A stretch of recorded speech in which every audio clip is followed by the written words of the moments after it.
Praise the Lord, ஹல்லேலூயா. கிறிஸ்துவுக்குள் பிரியமானவர்களே, இந்த அருமையான நாளிலும் தேவ சமூகத்துக்கு வந்தவங்க ஒவ்வொருவரையும் இயேசுவின் நாமத்தினாலே வாழ்த்துகிறேன்.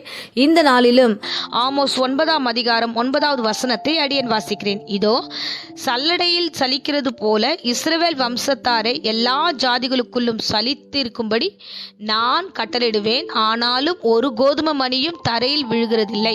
ஆமேன், ஹல்லேலூயா. ஒரு கோதுமை மணியும் தரையில் விழுவதில்லை. ஆமேன், ஆமேன், ஹல்லேலூயா. இந்த வார்த்தை சாதாரண வார்த்தை அல்ல. ஏன்னா அந்த நாட்களில் இஸ்ரவேல் ஜனங்கள் பாவம் செய்து ஏகமாய் கெட்டு போனார்கள்.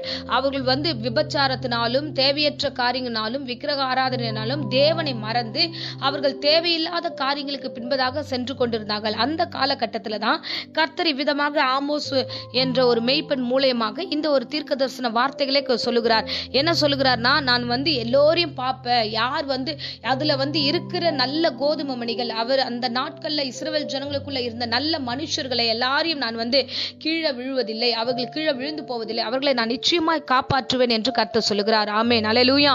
அதுதான் அந்த வார்த்தையில வாசிக்கிறோம். சல்லடினாலே சலிக்கிறது போல அப்படின்னா, நிறைய பேர் ஏகமாய் கெட்டு போனார்கள், பாவம் அதிகமாய் செய்கிறார்கள், அந்த தேசமே பாவத்தினால நிறைந்திருக்கிறது. அல்லேலூயா. அப்பொழுது அந்த சூழ்நிலையில தான் ஆண்டவர் இந்த வார்த்தை சொல்லுகிறார்.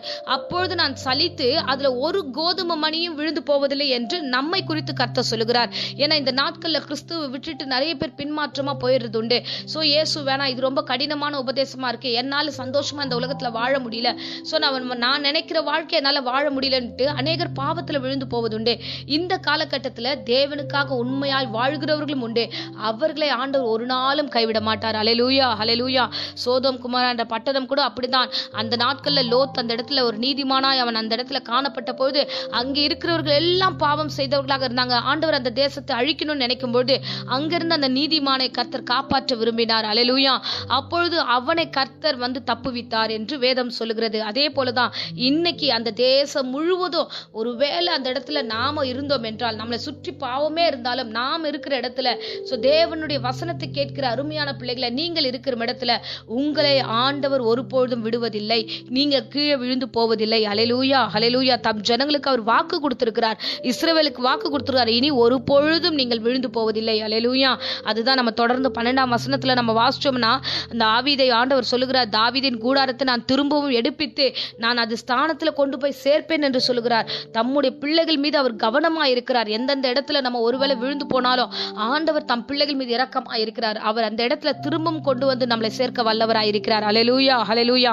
இப்ப தேவன் இஸ்ரவேல் ஜனங்கள் மீது கிருபையாய் ஆசீர்வாதமாய் நடத்த வேண்டும் என்பதுதான் தேவ சித்தம். இந்த இடத்துல ஆண்டவர் சொல்லுகிறார், ஜாதிகளுக்குள்ளே நான் உங்களை தேர்ந்தெடுத்திருக்கிறேன், சோ நீங்கள் ஒருவரும் ஒரு கோதுமை மணியும் கீழே விழுந்து போவதில்லை என்று ஆண்டவர் விரும்புகிறார். ஆமேன், ஆமேன். கர்த்தர் எப்பொழுதும் நம்மோடு இருக்கிறார். சோ அந்த இடத்துல நீங்க இருந்தீங்கன்னா, ஆண்டவரே என்னை சுற்றி பாவமா இருக்கு, என்னால முடியல, நான் தெரியாம செஞ்சுட்டேன் அப்படி நீங்க சொல்லும் போது, தாவீதின் எப்படி ஆண்டவர் நிலைநிற்க பண்ணினாரோ, விழுந்து போன தாவீதின் குடும்பத்தை எப்படி ஆண்டவர் திரும்ப எழுப்பி கட்டினாரோ, அதே மாதிரி இந்த பிரசங்கத்தின் மூலமா நீ எங்கே தூரமாய் போனாலும் சரி, இந்த பிரசங்கத்தின் நிமித்தமாய் தேவனிடத்துல வரும்போது உன்னை கீழே விடுவதில்லை. கர்த்தர் சொல்லுகிற வார்த்தை, நீயே இந்த வேளையில தரையில விழுந்து போவதில்லை என்று கர்த்தர் சொல்லுகிறார். ஆமென். சோ ஆகையால கர்த்தர் நம்மோடு இருக்கிறார், இஸ்ரவேல் ஜனங்களோடு இருக்கிறார், இஸ்ரவேல் மனுஷர்களோடு இருக்கிறார். தேவன் தம் பிள்ளைகளுக்காகவே சகலவற்றையும் மாற்றி செய்கிற தெய்வமாய் இருக்கிறார். ஆமென், அல்லேலூயா. அன்பு பிள்ளைகளே, எந்த காரியத்தை குறித்தும் பயப்படாதீங்க. ஒருவேளை நீங்கள் தவறு இருந்தாலும் தேவனிடத்துல திரும்புங்க, நீங்க கர்த்தர் உங்களை அழிக்க மாட்டார். 9வது வசனத்துல நம்ம வாசிச்சோம், அவர் நம்மை கீழே விடுவதில்லை என்றார். 8வது வசனத்துல சொல்லுகிறார், நான் அழிக்க மாட்டேன், என் ஜனத்தை நான் அழிக்க மாட்டேன் என்று வார்த்தை கொடுக்கிறார். தம் பிள்ளைகள் மீது அவர் கவனமா இருக்கிறார். அவர் ஒரு கோதுமை மணியும் விட மாட்டார். ஆமென். சோ இந்த சூழ்நிலையில நம்ம எப்பேற்பட்ட ஜனங்களுக்கு மத்தியில இருந்தாலும் தம் பிள்ளைகளை அவர் அறிந்திருக்கிறார். உங்களை கீழே விட மாட்டார், உங்கள் குடும்பத்தை விட மாட்டார், நிச்சயமாய் உங்களை எடுப்பித்து நடத்துவார். ஆமென். இப்போதும் அடியேன் உங்களுக்காக ஜெபிக்கிறேன். அன்பு ரட்சகா, இந்த அருமையான வேலைக்காக ஸ்தோத்திரம். ஆண்டவரே, இன்றைக்கு கொடுத்த வார்த்தையின்படி ஒரு கோதுமை மணியும் தரையில விழுவதில்லை என்று சொன்னீரே ராஜா. அப்பா, நீ லோத்தை நீர் விடவே இல்லையே, உங்களுடைய பிள்ளையை மீட்டு கொண்டு வெளியே கொண்டு வந்தது போல இந்த இடத்துல சொல்லப்பட்டதுபடி இஸ்ரவேல் ஜனங்களை திரும்ப அவர்களிடத்துல கட்டுவது போல, ஒருவேளை நாங்கள் விழுந்திருந்தாலும் எங்களை எழுப்பி கட்டுவித்து ஆசீர்வதித்து நடத்துவேன் என்று கொடுத்த வார்த்தைக்காக நன்றி.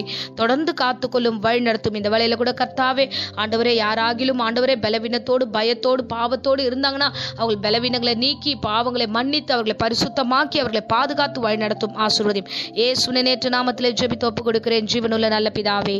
ஆமென், ஆமென். Praise the Lord. God bless you.